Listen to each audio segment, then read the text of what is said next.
All right, we have 12 o'clock here in Portland, Maine, so we will jump right in. Good afternoon, everyone. My name is May LaRue, and I am the Program Management Specialist on the Training and Education team here at the MaineHealth Center for Tobacco Independence. I'd like to welcome you to our ongoing webinar series.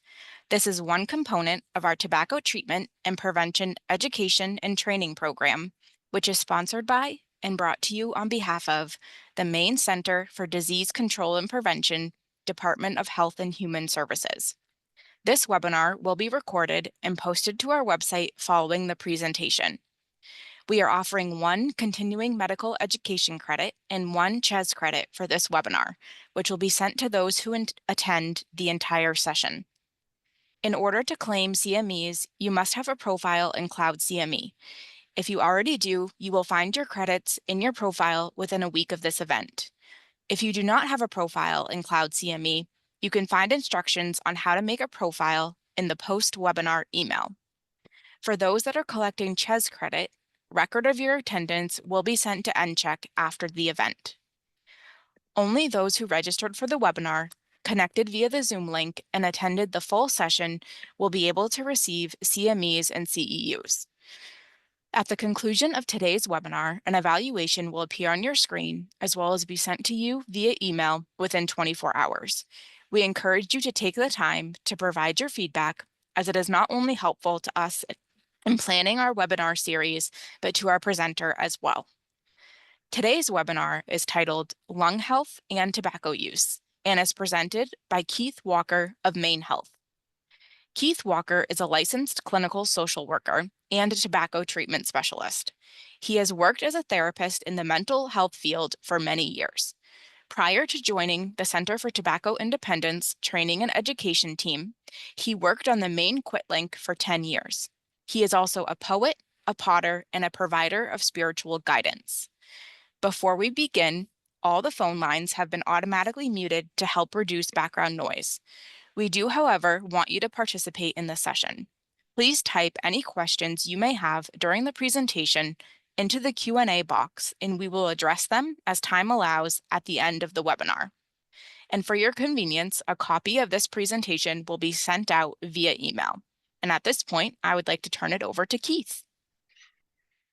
Thank you very much, May, and thank all of you here this afternoon for joining us. And for some of you, this may be take two on this, for which I apologize that in our first attempt, for some reason, my internet connectivity was very unstable, and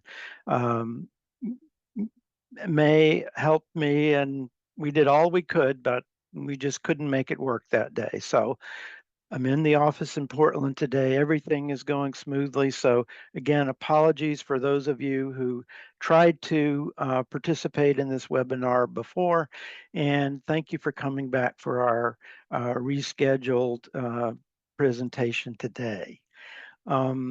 So I just want to add to the introduction, as May said, my expertise is in tobacco treatment and in the mental health field. So I'm presenting this sort of medical heavy material in my role as a prevention educator. I'm not a provider with medical training or credentials. So I just wanted to make that disclaimer as well. But I have, in my research, learned a lot of really fascinating material that I hope will be of use to you as it is to me. So again, we are the MaineHealth Center for Tobacco Independence. We work across the state of Maine to address tobacco use and exposure through education, prevention, policy, treatment, and training initiatives. CTI administers statewide tobacco treatment contracts on behalf of the Maine Center for Disease Control and Prevention in the Maine Department of Health and Human Services.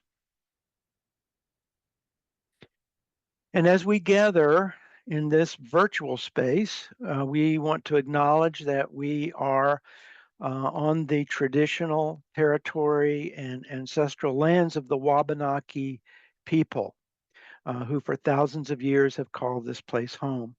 We want to acknowledge their continued connection to this land and give thanks for allowing us to do this work on their homeland and remember their ancestors who were here before us.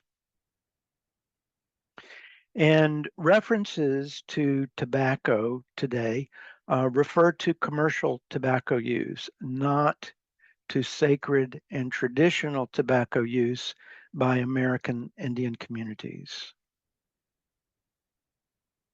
And as this slide says, I have no relevant financial relationships to disclose. And here are the main points I'll be covering today. We want to explore smoking prevalence and the risks associated with smoking. We want to review lung-related health issues, in particular, associated with tobacco use. And these include today asthma, COPD, and lung cancer. And we want to talk about the benefits of becoming tobacco and nicotine free for those individuals suffering from lung health issues. And I also want to present some resources for those of you who are providers of tobacco treatment, on tobacco use and engaging tobacco users in recovery. And I want to note that we talk about tobacco treatment and recovery instead of cessation, because being tobacco free is a process. And like recovery from any substance use disorder, it represents a real lifestyle change, and it's seldom a one and done event. For those of you in the field, you may be aware that the average number of attempts um, in terms of becoming tobacco free is about 30. So it is definitely a process, and that's important to keep that perspective and encouraging people to continue with their efforts. And I want to start with a brief overview of the scale of the tobacco epidemic. And I'm sure all of you here this afternoon, sorry, are all too aware of the serious health consequences caused by tobacco products and the tragic facts about the prevalence of tobacco use and its toll on human life. And this is why we are committed to our mission of supporting you and all that you are doing to help stem this epidemic. Tobacco use is the deadliest epidemic both in the US and around the world. Tobacco use is the leading preventable cause of death in the United States. More than 16 million Americans suffer from smoking related diseases, and half of all smokers will die an average of 10 years earlier than non-smokers. And so just to put this out here, and you can respond in the chat if you like, how many people do you think die from smoking related diseases in the US every year?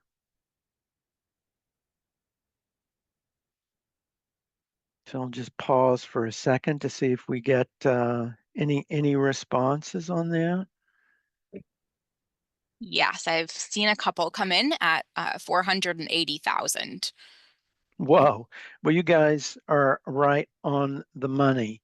Yeah, 483,000, 480,000, right in that number. And the photograph that you see is the skyline of Miami, Florida. And you can imagine the entire population of Miami, 480,000 people lost each year from smoking-related diseases in the U.S. And that's why we're so committed to the cause of tobacco prevention and treatment. And so, okay, you did so good on that one. Let's try one more. How many people die from smoking-related disease every year globally? Any thoughts on that? We have a guess of 5 million, Okay. 1.1 million. Yeah, those are good guesses. That's a lot of tragic loss, but unfortunately, it's much worse than that. Every year, over 8 million people die in early death due to smoking, and that includes 1.2 million non-smokers. That may have been where that figure came from, but 1.2 million non-smokers die each year from secondhand smoke exposure. 8 million people, that's the entire population of New York City, dying from smoking every year. And there are over 1 billion smokers in the world, and unfortunately, that number is still increasing. The World Health Organization has detailed information and statistics on almost every country in the world if you're interested in looking further. And we also have a webinar highlighting global impacts of tobacco use on our CTI website. So to highlight the health burdens, smoking, as we said, is the #1 cause of preventable disease and death worldwide. As we said, it causes almost 500,000 deaths a year in the US. And we know that cigarette smoke contains more than 7,000 chemicals, at least 69 of which are known to cause cancer. Smoking is directly responsible for approximately 90% of lung cancer deaths and 80% of deaths caused by chronic obstructive pulmonary disease. Smoking harms nearly every organ, every system of the body. As you can see from the chart, it causes cancer in a lot of organs in the body, and it's related to a number of chronic diseases, including heart disease and diabetes, as well as fractures. And since we're focusing on the lungs, I'm going to show a short video from the American Lung Association to remind us of the basic anatomy and function of the lungs, because some folks, like myself, may not remember all that we were taught in our 5th grade science class. And I thought this was a really helpful brief video. So I'm going to play this as an introduction to talking about lung health.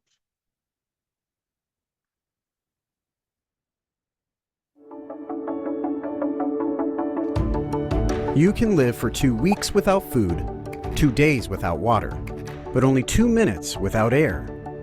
Every single organ in your body is made up of cells, and they all require oxygen for you to live. Your lungs are part of the respiratory system, a group of organs and tissues that work together to help you breathe. The respiratory system's main job is to transport oxygen and remove extra carbon dioxide.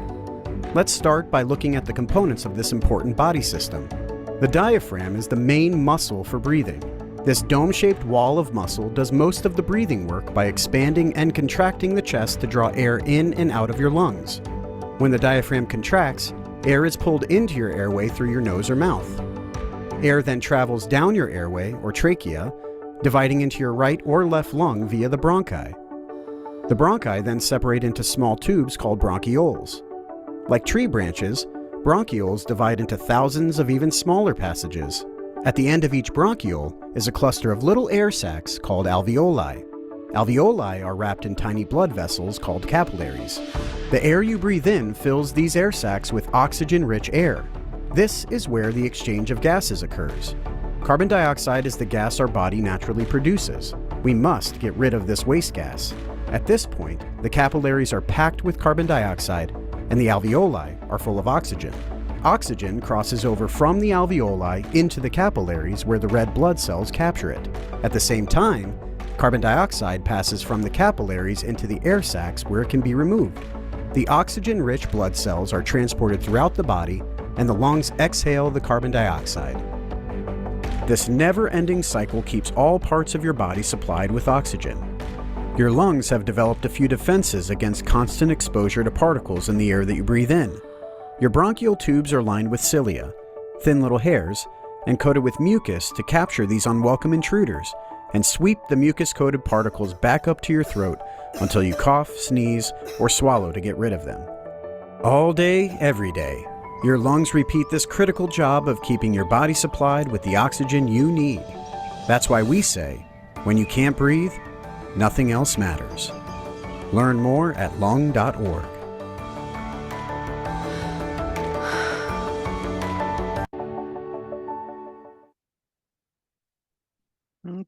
Okay, I hope that little refresher was useful. I certainly found it to be, and I want to highly recommend the American Lung Association's website. There's a lot of great information there, including some self-learning uh, videos um, and courses that you can take for free that if you're interested in learning more about the topics I'll be discussing today, that's a great resource.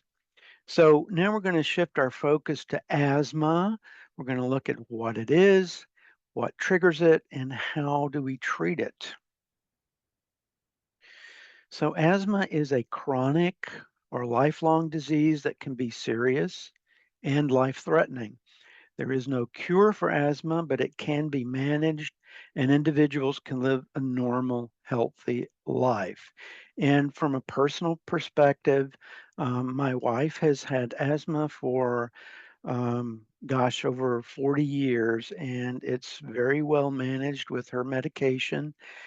And she's doing very well and can do all activities of normal life, but unfortunately, we can't have cats, dogs, or horses. Not that I would know what to do with the horse, but nonetheless, it can be well treated, and I see that every day.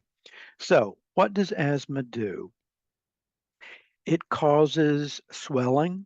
It causes extra mucus inside of the airways, and it causes tightening of the muscles around the airways. And when triggered, these symptoms make it harder to breathe. And this is what we call an asthma attack. So if we look at the overall health impact of asthma, it is a leading chronic health condition affecting millions of Americans, including children. In fact, about 1 in 13 people in the US have asthma, and there are racial, gender, and socioeconomic status disparities. And these include higher rates of asthma for males during childhood and for females during adulthood. Also, Black, Indigenous, and people of color have higher rates of asthma. And we know that 40% of people living with asthma report having an asthma attack within the previous year, indicating that their asthma isn't being well controlled. So there are a number of different types of asthma, and the most common being allergic asthma. Also, there's aspirin-sensitive asthma, adult onset, which is caused by exposure to lung irritants, infection, illness, or changing hormones. There is cough variant asthma, exercise induced, nighttime, steroid resistant, and occupational asthma. And what are some of the things that triggers an asthma attack? Well, those triggers can vary from person to person, and someone can have more than one trigger. At the top of the list are irritants, and at the top of that list is combusted tobacco smoke from cigarettes and cigars, and also from aerosols produced by vaping, also from wood smoke, air pollution, chemicals, cleaning products, odors, and fragrances. Um, and unfortunately, about 21% of adults with asthma in the US are smokers, which, as you can imagine, complicates their their asthma and its treatment. And if we look at allergens, this can include, as I suggested, animal dander is a major source, mold, pollens, some medications, dust mites, foods, and food additives. Respiratory infections can cause asthma attacks, including colds, flu, pneumonia, sinus infections, COVID, and RSV. Exercise is a trigger. Sports, intensive exercise, and even daily activities. Strong emotions can trigger an asthma attack, including laughing, crying, fear, anxiety, stress, and excitement. So you can see there's quite an array of things that can trigger it, and again, those are different for every individual. So what is an asthma attack, and how should a person respond? Well, during an asthma attack, typically people will begin coughing, wheezing, experiencing shortness of breath, and a sense of tightness in the chest. And what can they do? Well, one of the things that's highly recommended is to create an asthma action plan and to keep it with you at all times. Um, the second is to not delay, to take action right away when you first notice symptoms. And the next thing is to remove the triggers, or in the situation of something that's coming from your environment, to remove yourself from the triggers. And how can we prevent asthma attacks? Well, again, we want to avoid exposure to triggers. And top of the list is to eliminate tobacco smoke. We want to reduce exposure also to second and third hand smoke by asking others not to smoke around us, to avoid spaces where smoking is allowed, not to allow smoking in your home, your car, your work area, to visit smoke-free businesses and places, and to support the local efforts to make public spaces smoke-free. Um, I'm old enough to remember restaurants and airplanes not being smoke-free, and what an incredible difference it makes to be in non-smoking environments. So, what are the treatments for asthma? So, there are basically two categories of asthma medication: the quick relief and those for long-term control. The quick relief are short acting. These are bronchodilators. So also called rescue inhalers. And these loosen the muscles around the airways, and they can last up to 4 hours. And you use these only as needed. And then there are also long-term control medications, and these are generally inhaled corticosteroids. And these longer lasting medications can also be formulated with other medications, including those in rescue inhalers and also antibiotics to treat lung infections if a person is dealing with inflammation and infection as well. So there are a lot of different combinations now, which you see in a lot of products now available. So now we're going to shift over to look at chronic obstructive pulmonary disease. And I'm going to be referring to that from here on out as COPD, a little bit of a tongue twister. So what is it? What causes it? How do we treat it? So COPD is a chronic lung disease that causes airflow limitation and breathing related symptoms. There is no cure, but there are ways to manage and treat COPD. It can be a progressive disease, but with treatment and lifestyle changes, future lung damage can be significantly limited. COPD is characterized by symptoms of emphysema, chronic bronchitis, or both. So there are roughly 16 million individuals in the US living with COPD. Women and men develop COPD at the same rates, but women are often underdiagnosed, misdiagnosed, or diagnosed at later stages where treatment options are more limited. So that's an important point to be aware of, which was an important fact for me to learn. So as we said, COPD can manifest as bronchitis, emphysema, or both. So let's look briefly at each of these conditions. Bronchitis is an inflammation of the lining of the bronchial tubes, which carry air to and from the air sacs of the lungs. It's characterized by daily coughing and excessive mucus production. When the bronchial tubes become inflamed and narrowed, your lungs produce more mucus, which can further block those narrow tubes, and you develop a chronic cough trying to clear the airways.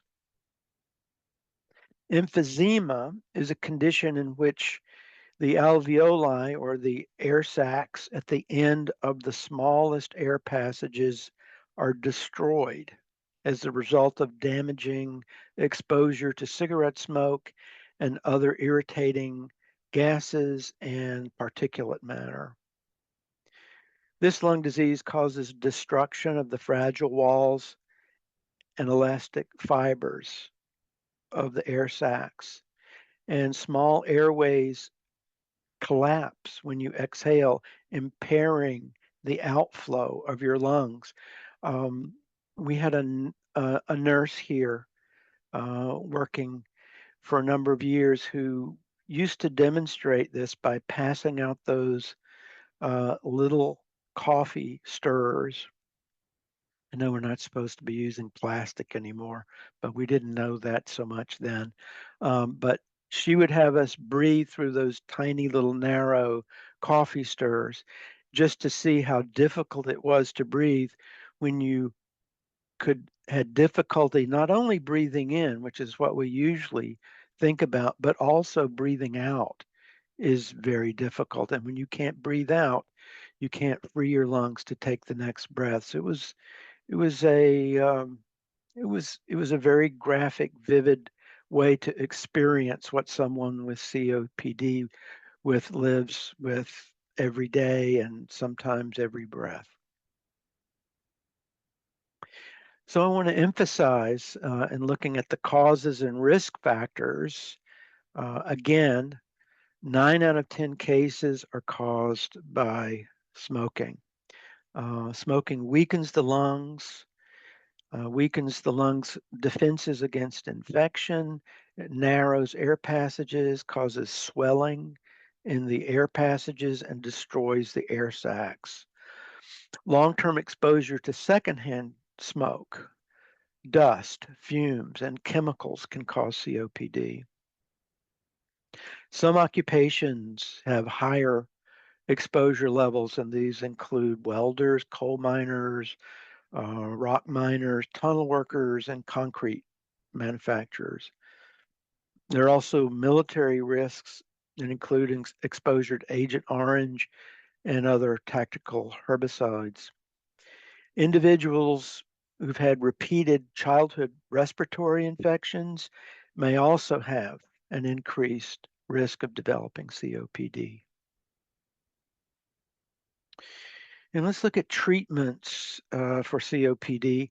Um, the benefits include breathing easier, the ability to be more active, to have fewer flare-ups of symptoms.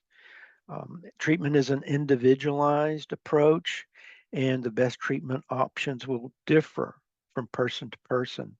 Medication is the foundation of COPD treatment. Often a combination of medications may be best. And those medications include bronchodilators, which again relax those muscles around the airways. They're short acting, and they're anti-inflammatories, um, corticosteroids, which decrease swelling and mucus production. And these can be either inhaled or taken orally. And there are also antibiotics for infections that can be prescribed during flare-ups. And you can live better. You can improve your quality of life with COPD. It's very helpful to stay, first of all, tobacco-free. Also, stay active. Moderate activity can actually improve the use of oxygen, shortness of breath, cardiovascular fitness, muscle strength, energy, and mental health as well.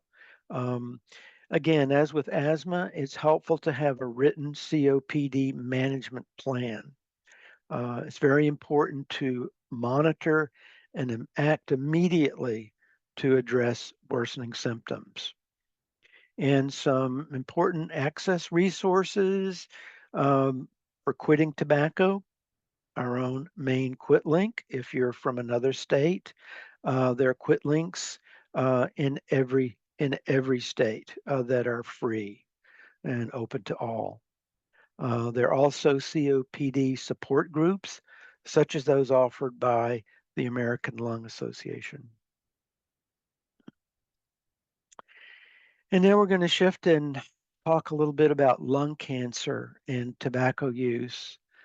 I don't know if any of you today have been impacted personally by lung cancer or have friends or family, loved ones who've developed it. But I've lost both friends and family to lung cancer, and I can say that has a great deal to do with my decision to work in tobacco treatment and prevention.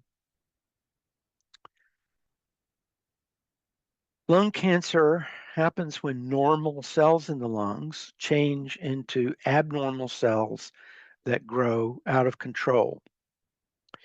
Lung cancer is one of the most common types of cancer in the United States, and it remains the leading cause of cancer-related death.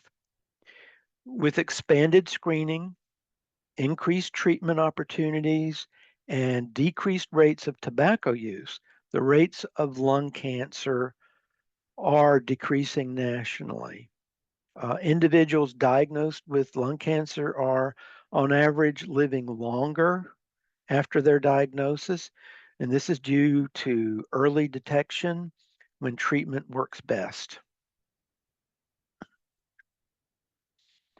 So lung cancer causes and risk factors, again, top of the list, tobacco use, primarily cigarette smoking, is the leading cause of lung cancer.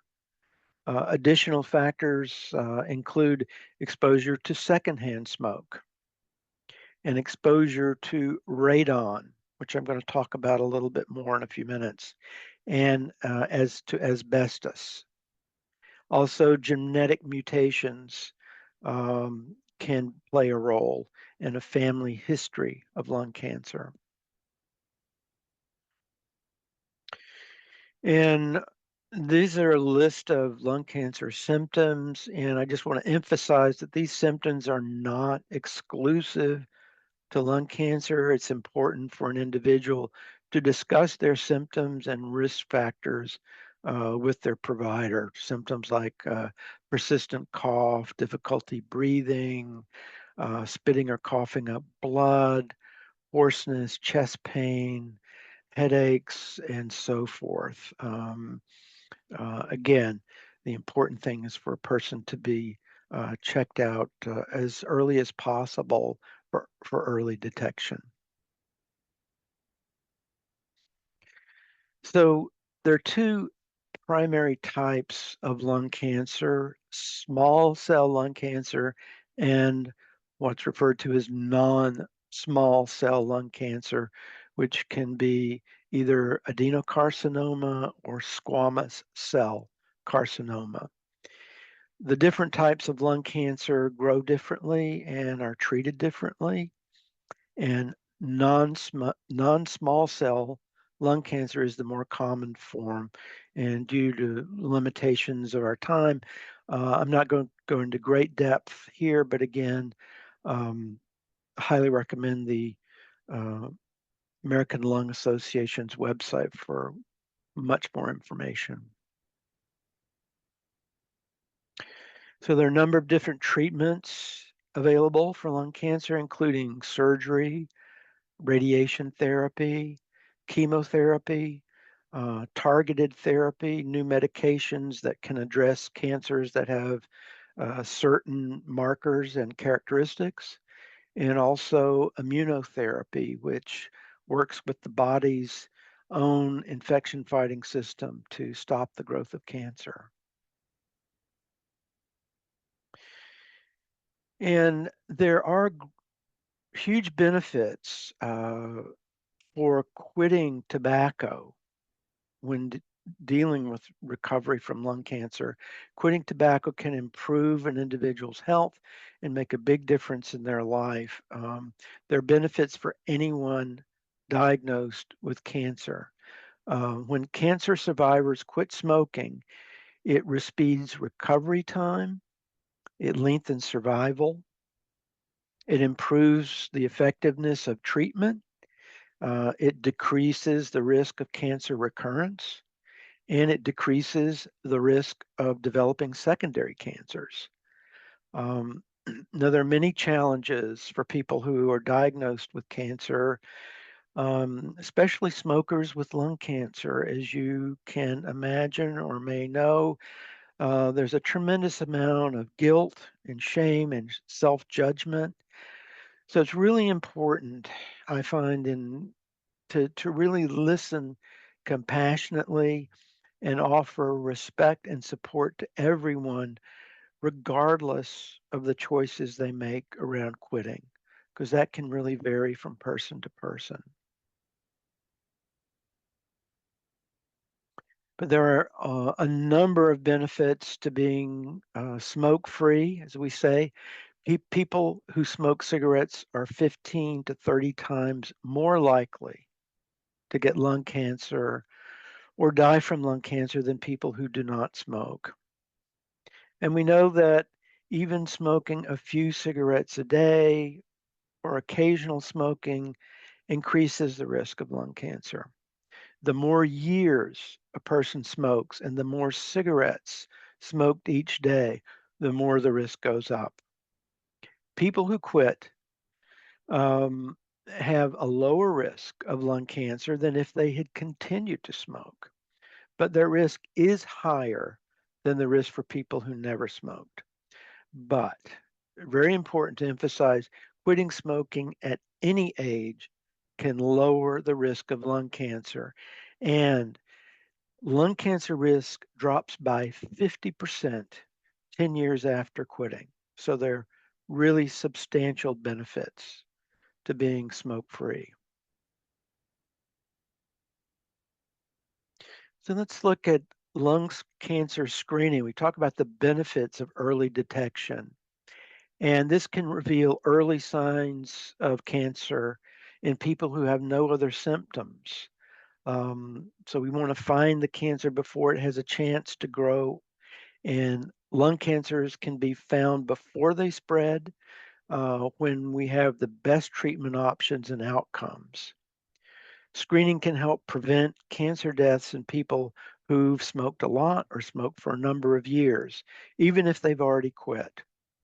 Lung cancer screenings use a low dose form of CT scan with much less radiation than a typical CT scan, which I learned, which was, I thought, a very important thing in talking about this with your clients or patients. Maine has a comprehensive lung cancer screening program because we know that lung cancer can affect anyone, but older adults with a history of smoking cigarettes are at higher risk. There are over 1,400 lung cancer diagnoses in Maine each year. And the Maine Comprehensive Lung Cancer Screening Program provides a screening or a test for lung cancer in those people who are at a high risk for developing disease due to their age and their smoking history. So the aim of this program is to, again, find the cancers early before they are symptoms. Lung cancers found at an early age before they spread have the best treatment options and outcomes. For people who are eligible, the cost of lung cancer screening is covered by most health insurance plans, including Medicare and Medicaid. So that helps support this program for many people. So, what are the criteria involved in lung cancer screening? Who should be thinking about it? Well, an individual should be screened if they're between the ages of 50 and 80 and have smoked a pack a day for 20 years or two packs a day for 10 years. And if they are a current smoker or have quit within the past 15 years. If someone meets all three of the above criteria, individuals should speak with their provider about being screened for lung cancer. Remember, screening does not prevent lung cancer, but can find it earlier when it's easier to treat. And these low dose CT scans can find very early stages. It's painless and it takes less than 5 minutes to complete. And again, luckily, it's covered by most insurance policies. So let's talk for a moment about some of the other causes and risk for lung cancer in the environment. And after smoking, which is again the highest by far, radon is the second leading cause of lung cancer in the United States. And we know that Maine has high rates of radon because of the um, decay of rock close to the surface, which is just happens to be the geology that we live with. It's a naturally occurring gas that forms in rocks, soil, and water. It's tasteless, odorless, and when it gets into homes and buildings through cracks or holes, it can be trapped and build up in the air inside of those structures. People who live in homes and buildings can breathe in high levels of radon, and over long periods of time, radon can cause lung cancer. Um, the United States Environmental Protection Agency estimates that radon causes about 21,000 cases of lung cancer deaths every year. So this is a significant factor, which we, I think, should know about and be talking about. The risk of lung cancer from radon is higher for people who smoke than for people who don't smoke. However, the EPA estimates that more than 10% of radon related cancer deaths occur among people who've never smoked. Nearly 1 out of every 15 homes in the US has high radon levels. And you can learn how to test your home for radon and reduce the radon if the level is high. And you can see here, you can learn a lot more of this at www.maine.gov, DHS, and they have a very good web page that goes into great detail. I would highly recommend that. There are other environmental risks also. Some substances in the workplace that include asbestos, arsenic, diesel exhaust, and some forms of silica and chromium. And as a former potter who worked with silica a lot, um, you know, those are important things to be aware of. For many of these substances, the risk of getting lung cancer is even higher for those who also smoke. Living in areas with high levels of air pollution can increase the risk of getting lung cancer. In the US, about 10 to 20% of lung cancers, or about 20 to 40,000 lung cancers each year, happen in people who've never smoked or smoked fewer than 100 cigarettes in their lifetime. And researchers estimate that secondhand smoke contributes to about 7,300 cases and radon to about 2,900 cases of lung cancer each year. So, how do we keep our lungs healthy and protected? Um, Really important to think about keeping our lungs safe from behavior, from environmental factors that in order to be healthy. Um, we want to, again, top of the list, most important, reduce tobacco related risk factors. Don't start using tobacco, and if you do, try to quit. Cigarette smoking, as we know, causes 90% of lung cancers, 80% of COPD, and we also want to avoid exposure to pollutants that can damage our lungs. And we can do this by trying to maintain healthy indoor air quality. Indoor air quality refers to the air in buildings and structures where we work and live and play, as well as the immediate areas around these buildings and structures. So, again, smoke-free environments are hugely important, as well as environments that pay attention to the presence of other pollutants, proper ventilation, and mitigation. It's important to learn that indoor air can sometimes be even more polluted than outdoor air. And again, secondhand smoke, those chemicals in the home and the workplace, mold and radon, can all cause or worsen lung diseases. And we also want to enjoy healthy outdoor air. The air quality outside can vary from day to day, sometimes unhealthy to breathe.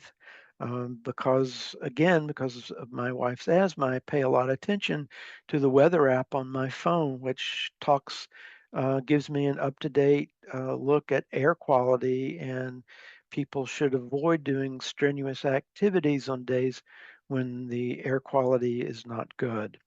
So knowing about outdoor air pollution and how it affects health and how to minimize prolonged exposure can help keep you and your family healthy. Um, Climate change, as we can see, and natural disasters. We think of the forest fires in Canada and the smoke that we can see in the air and smell as we breathe it. These can also directly impact our lung health. So consider avoiding, again, exercising outdoors on bad days and avoiding exercise near high traffic areas. So I want to also bring vaping into the conversation. E-cigarette use or vaping may also be harmful to the lungs. Um, E-cigarette aerosols have been found to contain some of the same chemicals in cigarettes, including the lung irritant acrolein and formaldehyde. Flavoring chemicals are considered safe for eating, but those can be harmful when inhaled. So we're still learning all the time about the risk of vaping. It's new. We don't have the wealth of research and data that we do for combustible tobacco products, but we do know that unfortunately there are signs of lung harm due to vaping, and we know that combining vaping with combustible smoke um, is worse than smoking alone. So combined use is definitely known to be an increased harm. So again, we're learning all the time, and we'll keep you up to date as we learn more. So for those of you who are involved with tobacco treatment, um, you already know that the gold standard is counseling or coaching plus medication is what works best. Counseling can incorporate motivational interviewing, cognitive behavioral therapy, and other forms of therapy as well. And also, there are 7 first line medications approved by the FDA as safe and effective in becoming free of tobacco. We know that counseling alone is effective, medication alone is effective, but most effective evidence based treatment is both counseling plus medications. So, the Maine Quit link offers multiple programs and tools that are flexible and give individuals a choice as to what resources they use to help them quit either smoking or vaping or using other tobacco products in their own way. We have a number of services that include phone coaching, online quit tools, medication support that's free, supportive website, social media, and materials. And we also have a tailored American Indian commercial tobacco program and a tailored youth program called My Life, My Quit. And again, there's a quit lead link available in every state in the United States to provide these services at no charge. These are just a few of the resources that I've used. Again, the top of the list is the American Lung Association at lung.org.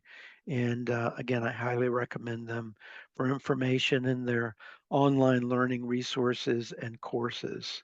Also, the CDC is helpful, and these other resources will be here for you to look at online to learn more about some of the other things we talked about in terms of radon and lung screening. So that is the core of what I wanted to present this morning. I keep thinking it's morning. I came into the office and I'm all confused. So, but here we are. It is afternoon, but we still have a few minutes left if there are any questions. So, thank you again for being here. And any questions, I'll be glad to try to field those or get the information for you if we don't have it now. Thank you again. Thank you so much, Keith, for such a wonderful and informative webinar. We do have a couple of questions that have come in. There is one, somebody sent in a research article, which I will download and send to you to review. But then Edward had a question, just curious, any thoughts about why smokers have a higher risk with respect to other environmental factors like radon and so forth? Well, I would need to research that to give you a solid evidence-based answer. I don't know. I mean, I'm just assuming that you're combining two different risk factors there, that smoking alone is dangerous, radon alone is dangerous, and that you put them together and it's worse. That's off the top of my head. That's not an evidence-based response. So I will do some research and get back to you on that if I may. Thank you, Keith. And let me Absolutely. check the And thank Q&A you for section. sending in the research article. I look forward to taking a look at that. Thanks very much. It's much appreciated. And one just came in, Keith. Do we know what are the health problems with vaping, and does the recovery look similar to smoking? The health problems are an ongoing subject of research and study. Um, as we said, we know one of the things can be what we hear about mostly are people getting an excess of nicotine. They can supply a huge amount of nicotine without people realizing the extent that they're getting. Um, there have been problems with lung irritation, especially from some specific products that were related to the use of some THC vaping products. And we know that there can be irritation related to the byproducts of vaping. So we have some concerns. The research is ongoing. We're learning more every day, but we don't have definitive um, information like we do on combustible products. But we do know that they are not safe. They may be safer for some individuals, primarily with adults who use vaping only, can be safer than smoking. But for youth and for other people, it's best not to vape. We do know that it is not safe. Thank you, Keith. And looks like we might have time for one more. Um, Somebody's asking, do you know what the connection smoking and I assume between smoking and radon is? Well, again, that like Edward asked, why the combination is more dangerous than either alone. I don't know the specific mechanism involved in that. That's something I'm going to have to research. Um, Again, my sort of off the cuff response was both are dangerous separately. Putting together is more dangerous, you know, more irritants, more cancer causing. If you know, chemicals in the lungs. And so it makes sense to me that would be put you at a higher risk by increasing the number of cancer causing substances. But that's not something I have the research or evidence at my fingertips about. And we'll have to look at that, see if we can find an answer for you that's more definitive. But thanks for the question. Great. Thank you so much again, Keith. We have 1 minute left and we have a few reminders to go over. So I'm just going to read those for everyone and then we will be done this afternoon. So once again, everyone, this webinar was recorded and will be posted to our website.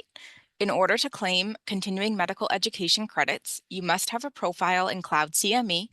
Instructions can be found in the post-webinar email. For those that are collecting CHES credit, it will be sent to NCHEC after the event. Only those who registered for the webinar, connected via the Zoom link, and attended the full session will be able to receive credit. You will also receive all of this information again and a copy of Keith's slide deck in the post-webinar email, which will be sent later this week.